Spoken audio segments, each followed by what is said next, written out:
Thank you so much. Whoa. Hello, everybody. So we're going to keep this pretty casual. If anybody wants to jump in with any questions, thoughts, comments, we have actually a good chunk of time here. So please feel free to just give me a wave of your hand, and we can let the discussion kind of go from there. A little bit more about my background. I'm trained as an engineer. I've worked in food my whole life, come from the prairies of Canada, so have always existed very closely within the grain industry, actually, in the agri-industry. And so over the course of my career, I've focused more and more on food, and eventually starting up a studio, Future Food Studio, which really does a lot of work around food, engagement, interaction, and experience. And that really starts from product to the tools we use to interact with food, to packaging, all the way up to large scale spaces and places, whether that's production or retail or experiential environments. So over the last 2 years, particularly, I've been working on a project very much in the world of grain. We have been developing a micro mill and bakery concept that really has taken me back home to the prairies and got me much more reconnected with, I think, this entire story and supply chain of how we started producing food and, what is it that we're growing, to ideas around how we're growing it, and then how we're transforming it and how we're experiencing it. And that's really what I want to chat with you today. So just to get an idea of where folks are coming from, how many people here are bakers? Okay, we have a couple bakers. Do we have millers? Okay, we got a miller. Producers? Okay, so we have, where else are we coming from? Sorry? Oh, and the consumer side, amazing. Well, I hope we're all consumers of beautiful grain products. So I think it's a good place to start is really at the beginning and understanding how we got to the current state of where we are today in grain. And really, this history starts, I'd say, thousands of years ago. We've been obviously eating grain for thousands of years.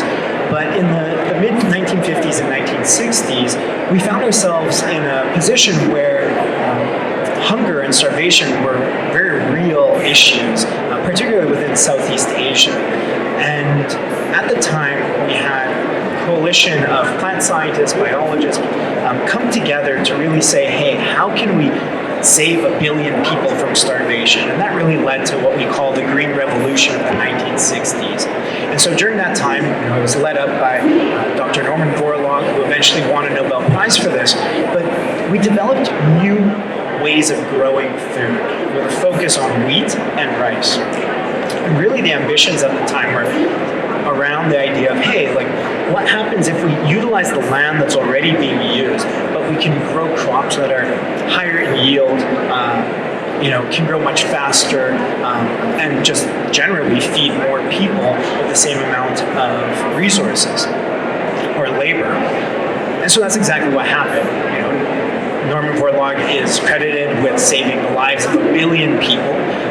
Absolutely incredible. All these great intentions to feed folks came true, but they also came at a cost. And that cost was the fact that overnight we had crops that required a lot of chemical and synthetic fertilizers, right? They were also really needy for water, because all of a sudden we had these high yield crops that needed to grow really, really fast, and they had to grow much more abundantly, and they needed a lot more resources. So they needed chemical synthetic fertilizers, they needed water. And then to kind of continue along that system and to create more efficiencies within that system, we found ourselves monocropping, right? Getting closer and closer to the system where we have commercial agriculture, which obviously focuses on a lot of monocrops. And so now fast forward to 60 years later, we're in a position where we're very fortunate that we produce way more food actually than is necessary today. Unfortunately, 30% of all food that's produced goes to waste. But the food that we're producing isn't always the best food for one another. And that's a challenge that is really being addressed, particularly when it comes to the grain industry. And so on the consumer side of things now, we have to start thinking about where the consumer fits in. consumer doesn't know the whole story, doesn't know all of this history, but is being impacted today in a very real way, right? There's a lot of anecdotal evidence, certainly around people having claims around gluten intolerances and other intolerances around food products. With the mounting evidence around that, we have to start acknowledging that these are things that people are actually experiencing, and we have to start asking ourselves why, right? Why is it that in a civilization where we've been consuming grain products for probably 10,000 years, that all of a sudden we're growing an intolerance to these products, or at least there's a large number of folks who are. And so one of those narratives really does start with that story in the 1960s and the Green Revolution. But what we're seeing evolve today now is a response to this form of agriculture. And we're starting to see a movement towards diversifying the things that we eat and diversifying the ways that we grow food products. And starting to understand how we can both look backwards at what were the older techniques that we used, right? And what are the things we used to grow, whether they're ancient grains, we're talking about farrows, or einkorn, emmer, spelt, or we're talking about heritage grains that kind of came before the 1960s, that were brought over from Europe to North America, that we have all these beautiful different grain products that were developed for growing in a huge variety of geographical regions that we have in North America. So that's kind of looking backwards. But then we also need to look forwards and ask ourselves, hey, what are the technologies that we can implement that are coming online today that actually can help us get there, help us get to what maybe an ideal food system might look like, particularly around grain. So this really leads us to start with the question of what are we growing, right? So what is it that we're actually putting in the ground, and why are we putting it in the ground? The role of plants is huge in terms of climate change. The role of plants is obviously huge in terms of feeding one another. And so when we start looking at how research today is moving in order to lessen both the impact of agriculture on the environment, but also in terms of improving the health benefits of agriculture, we start seeing some very interesting movements. So in one area around climate change and grain, we're starting to look at the development of perennial wheats, right? Perennial grains that actually can be grown year after year, right? What's incredible with these crops is that they grow very, very long root systems that can actually be very useful for carbon sequestration, right? So there's a huge benefit where suddenly, instead of having kind of short, probably about half a meter long, or I guess that's 2 feet long root systems, we're talking about having 12-foot long root systems, 10, 12-foot long root systems that through the cork that lines the roots, we can actually start sequestering a lot of carbon. But then on the top side of things, we actually see a lot of other benefits where suddenly we don't need to till our soils to the same extent, and we can actually keep the soil cover and maintain microbial diversity within those soils. That allows for us to have healthier soils. And so this whole idea around carbon sequestration is becoming more and more intentionally pursued, particularly in agriculture. There's quite a bit of work being done now at the Scripps Institute looking for what this ideal plant is. What is that ideal plant that we would be putting into the ground, and how could it benefit both in terms of climate change, but then also human health?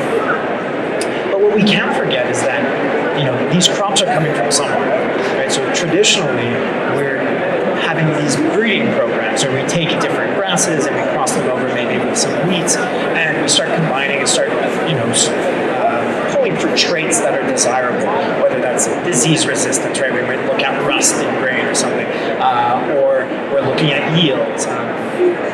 But we're always optimizing around some kind of trait that these breeding programs lead to. Unfortunately, many of these breeding programs take years and years and years and years to follow through on. So from the initial creation of a strain or search for a strain until it can be commercially viable, we're often talking about 7 to 15 years passing by. So in Canada, our government works very, very hurried on the subject, where we have breeding programs that span across the country looking to breed different crops for all these different regions that we have, really in anticipation of things to come. And so where that leads us is we do probably need to have faster methodologies for transforming these crops.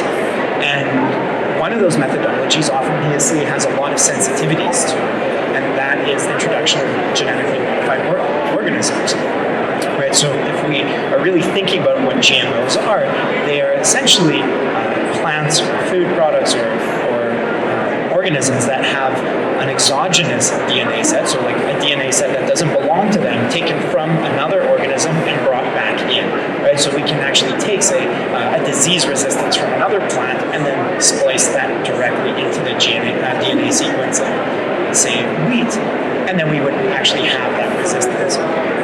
Wheat has interestingly been one of the few crops that actually has not gone through the GMO phase, and there's a lot of reasons for that. But unlike soy, corn, or other main crops, the complexity of the grain genome combined with probably a lot of the consumer insights around GMOs and grains has led to actually having very few GMO wheats, at least, in the market. That being said, as we start seeing climate change evolve more and more rapidly, we are going to need new ways to produce food. And we're going to need to evolve those ways rather quickly.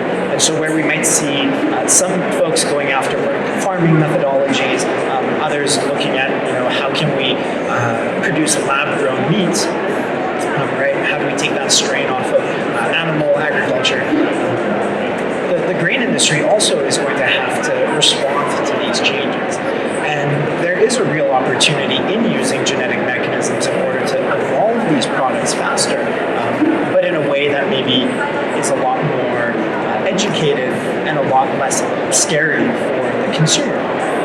And so over the last decade, we've had the evolution of a technology called CRISPR. Some of you may be familiar with this. It has brought great promise for a lot of disease in humans, right? Where suddenly we can cure disorders that we thought would never be cured before.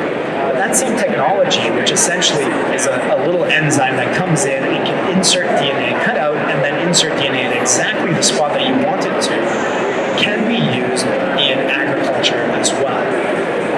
And when it comes to wheat, we're in a very fortunate position where it's actually only the last year or two where the wheat genome has actually been sequenced. And wheat is very, very complex for a myriad of reasons, because there's actually all kinds of wheats out there, and they have lots of different histories, but we finally have the tools we need in order to edit the genetic sequences of wheat crops. And so suddenly when you have this specific, kind of imagine it as just like a laser that like I can say boop and put whatever I want wherever I want it, we can start looking at how we can use tools like this in order to speed up those breeding programs, right? So traditionally the breeding program is literally, moving pollen over to between crops and breeding crops, and you have to grow them up, and that takes a year, and then you have to grow that up again, and then it takes a year, and like you're always selecting for traits, and then you're doing that again.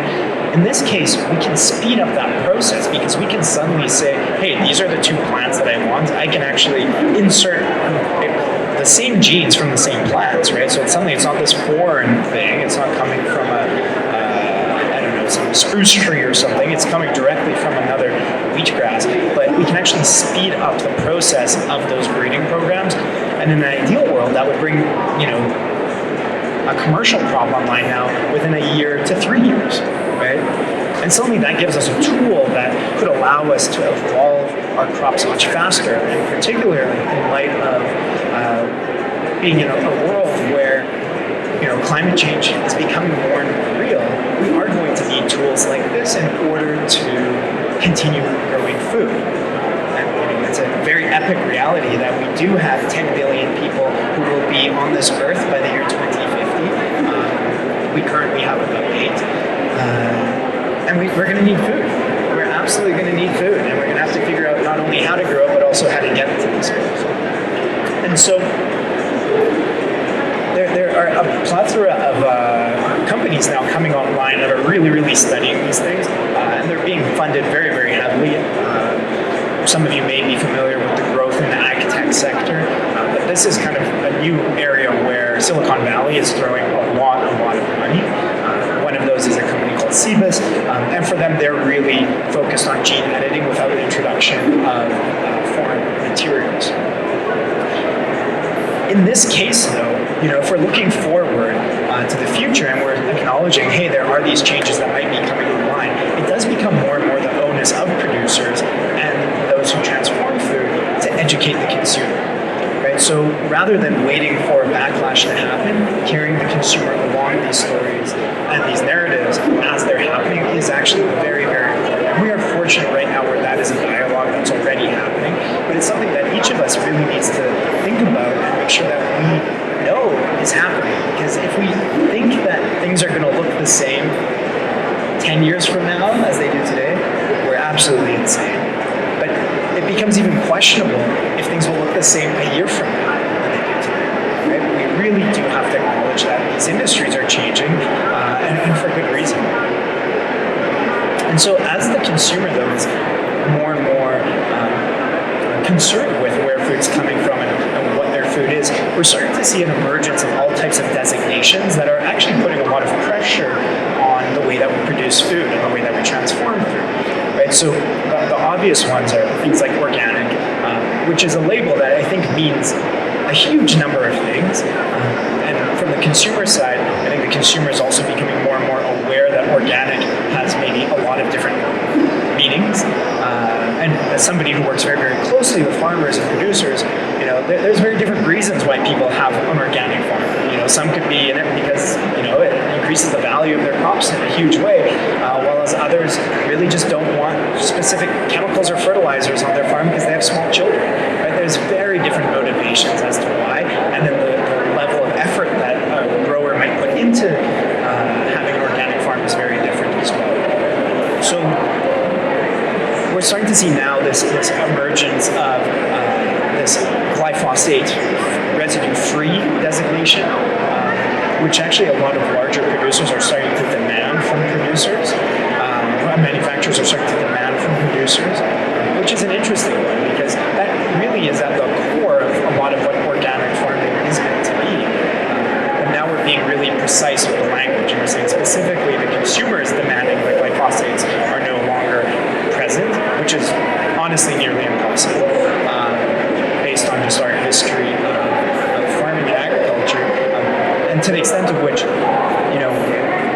many organic products that are sent from North America to Europe actually are not accepted as organic products because the glyphosate levels are too high. So though they meet our requirements, they don't meet European requirements. And so those crops obviously lose a lot of value in that process. And that just has to do with the fact you can't control spraying. Spraying goes in the air. But then also once these chemicals are on the ground, they're there. Right? And so the organic methodology right now for getting a designation of organic farm is often around 3 years of waiting where no chemicals have been applied to a soil. But that is almost an arbitrary number. That has nothing to do with the half-life or the amount of time it takes for these chemicals to degrade and disappear. So we really do need to think about this further and what it means. And the consumer is starting to become quite aware of these things. And we're still in the early stages. This is still an early signal in terms of mass consumer. But in the same way that we were talking about in our studio about the shift towards plant-based meat alternative products about 5 years ago. Now you go to Burger King and they have a plant-based Whopper. Like, who would have thought that a veggie burger would become, the number one item on a fast food menu? But we're starting to see more and more hyper-specific designations. So one is like this glyphosate-free. Another is around regenerative farming. And so this is a new designation that I believe emerged just this year.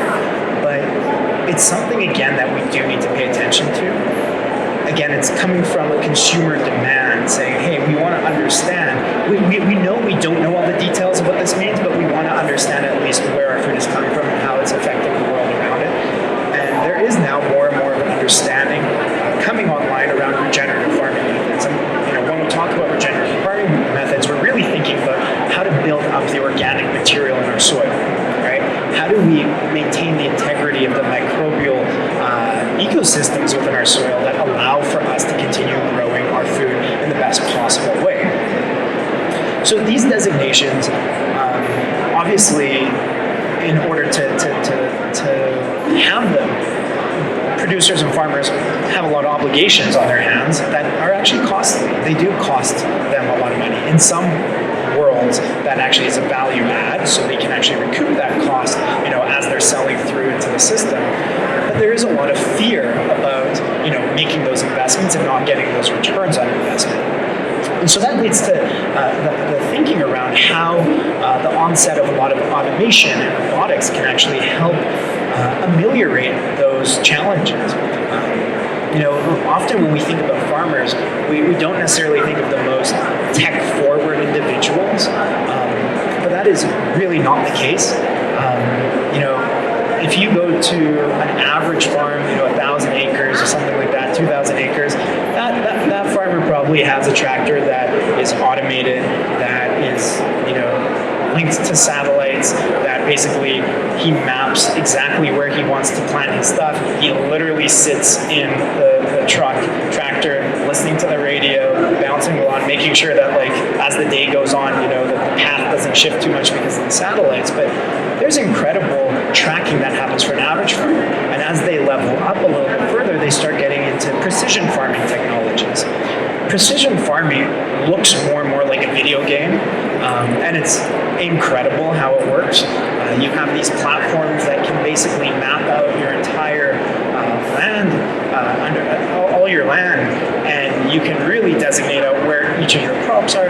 But because of the growth of low-cost sensors and sensing technologies, we can actually have a lot of rich data and information coming from the soil that we can then react to changes out in the farm in a very precise way.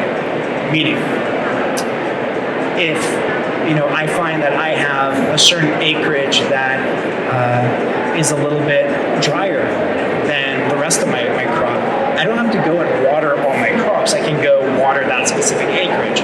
If I start seeing a disease coming up in one area of my 2,000 acres, I don't need to spray the entire thing. I can just go spot treat it immediately in that position, right? And then it gets to the point of even just subcontracting certain tasks out.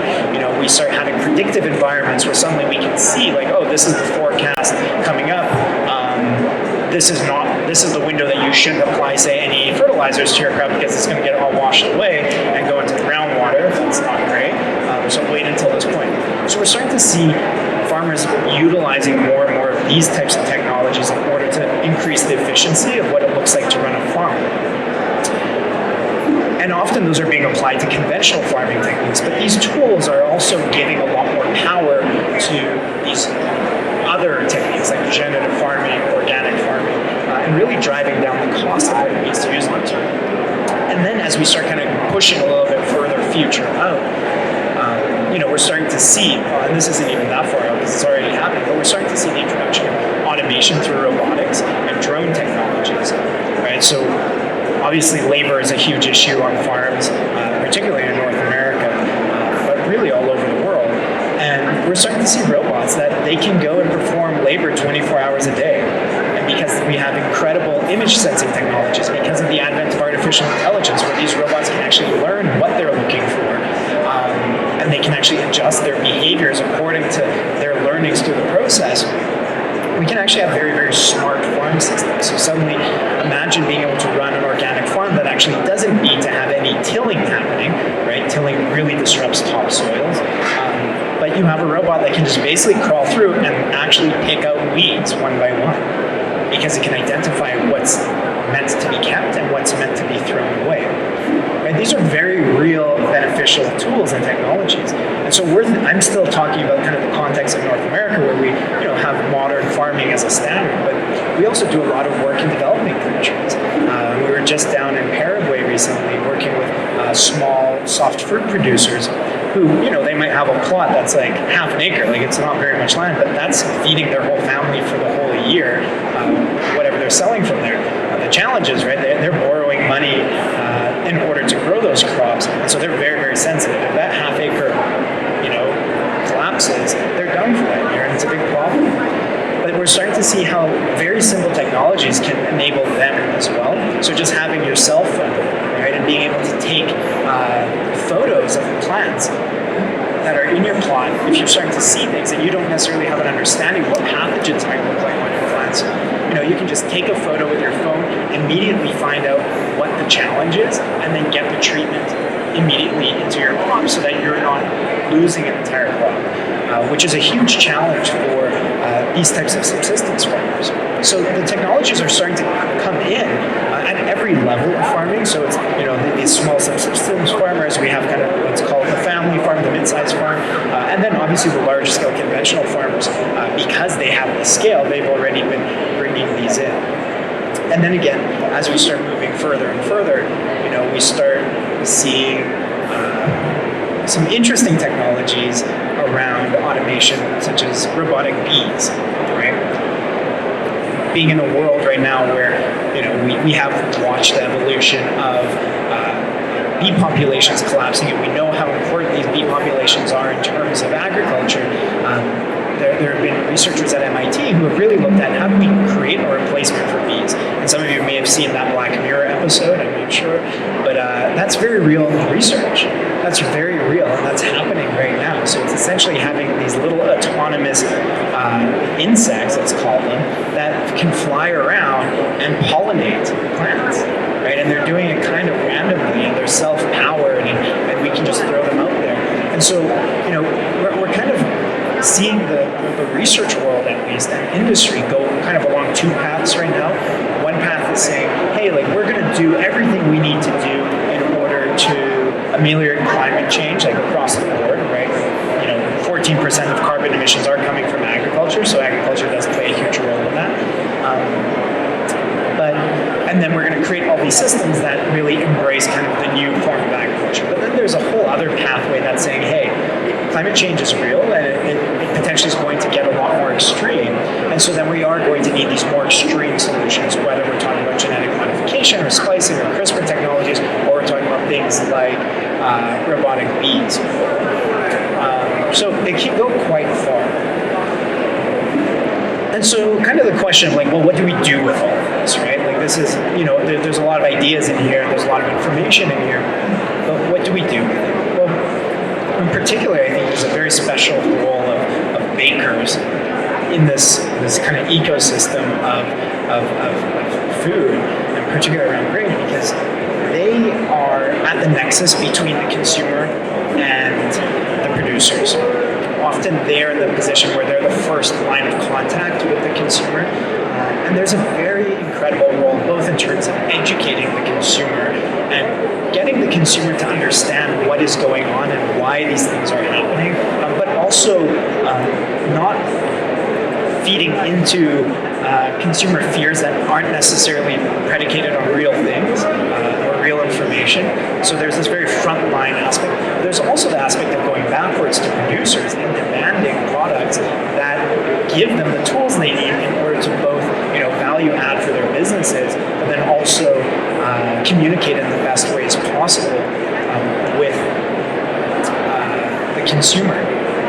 And so, we can talk about obviously all those impacts in terms of climate change and health, but then there's also just the sensorial aspect of eating beautiful grain products and having diversity in the grains that we consume, right? And we're starting to see a movement more and more where there's this onset of micro millers and micro bakers popping up around North America and around the world who are building out a narrative around flour and grain that resembles the narrative that has been built over the last 30, 50 years around coffee, around wine, around whiskey, right? Where suddenly people are talking about the flavors and the notes within a grain and the terroir of a grain, right? These are things that really weren't talked about before, but now are becoming more and more front of line. And as everybody here knows, that's often where the value add component comes from in terms of selling those other products. And so I genuinely believe that bakers are at the forefront of this. this challenge, and we are on the cusp of a lot of changes within the industry, but they're not meant to be scary. They just need to be acknowledged, and we need to embrace them and steer the ship in the direction that we want it to go. So with that, I'll open it up for questions or comments or thoughts. But thanks so much for coming.